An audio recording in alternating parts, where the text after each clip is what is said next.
As Nigeria heads towards the 2027 elections, the United Nations is urging political parties to focus on policies and ideas, not insults or divisive language.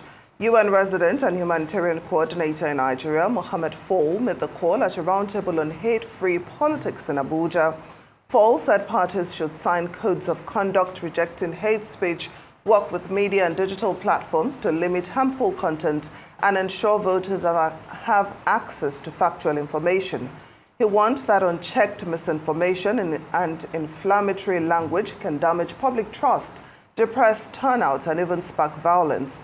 He also highlighted the UN's Rabat Plan of Action, which calls for banning incitement to hatred while protecting freedom of expression.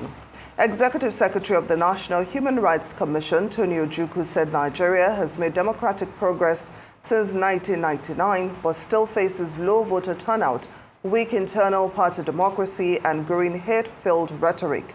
He warned that unethical political communication undermines inclusion, fuels violence, and erodes national unity. Well, we'll now take some perspectives to this call made by the UN and political parties to focus campaigns on policies and ideas, and how best this could be achieved given the peculiarity of the Nigerian political landscape. Arise News analyst Dayo Sobowale joins us now. Mr. Sobowale, thank you so much for joining us on Newsday. It's a pleasure being here, Studio. So what do you make of this call by the United Nations, and how do you think this will resonate with our politicians? It had better resonate in our own interest and in the interest of the stability of our system and even the security of the politicians who are hauling the hate speech across party lines. It is a very timely thing. You remember yesterday we were discussing the rivers situation, and I was cautioning on people using contrarian ideology and scoffing at opponents and using derisive, insulting language. This is what these two gentlemen are talking about. The first is from the UN, the second is the leader of our Human Rights Commission. And what they have said is very apt. And I hope and pray politicians will listen to it. Because there should be mutual respect in politics. The fact that we disagree, does not mean we should all insult at each other. Does not mean we should wish somebody dead because he does not share our views. It has already happened in the US. The young man of 31 killed. USA turnout or something like that. You know, close to Trump. But he was killed. And people were celebrating the fact that he was killed. Although some of such people had been sacked by their employers, but should things descend to that level?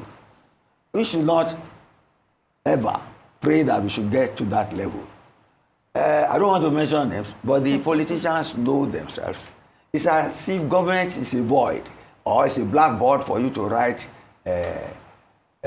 insults and parodies and so many derogatory things. It should not be like that. I am for discourse at any time. And the way I was brought up professionally and educationally is that you must respect the other person's viewpoint. Nobody has a monopoly of knowledge. So if you are engaged enough in your topic, you should know that there is always another side.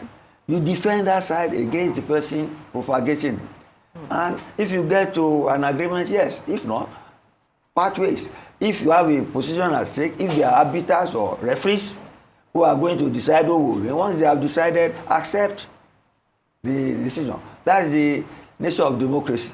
Tolerance, mutual respect, and respect for each other's integrity. Let me leave it at that for now.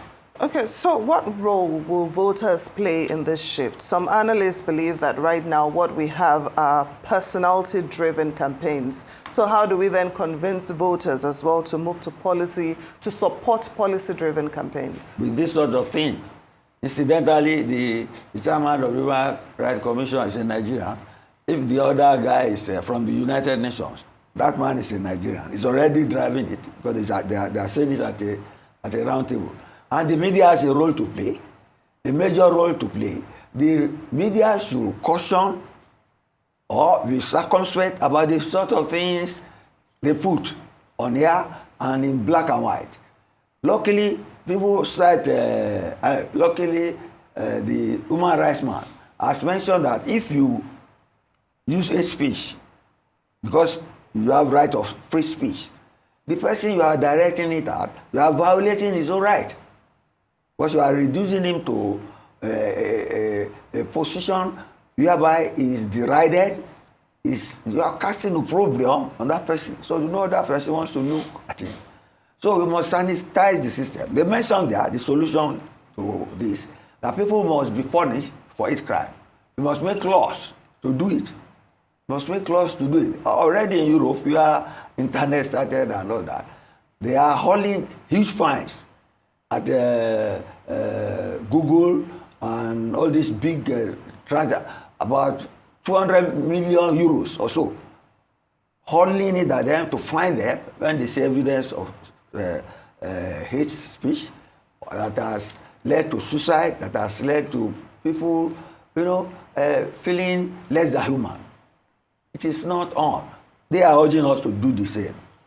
And I'm sure in the House, they are trying to pass laws to that regard. But you see, it is not the duty, it is not the mere responsibility of the media giants alone. I mentioned the press now. The press should censor in the interest of stability, not in the interest of human rights again. Because if human rights tampers with the human rights of another person and causes violence, there will be instability, there will be anarchy. Even the press will not be able to propagate whatever it wants to propagate. So it's a timely caution, and it is better, it is needed by those who are politicians right now and the media. Let's not forget. Yeah. But Mr. Sobowale, what about INEC? What role will INEC play in this shift? INEC is an arbiter. Let INEC concentrate on conducting a free and fair election. That is sufficient. If they conduct a free and fair election, let other bodies take care of the hate speech and whatever. And the security people should make sure that there is free and fair election, and that once it is declared, the winner is put in office peacefully, and there's peaceful transition. That is even more, okay, I won't say that. The free and fair election is very, very important for our democracy, because without it, we are practicing a sham democracy, and we are deceiving ourselves.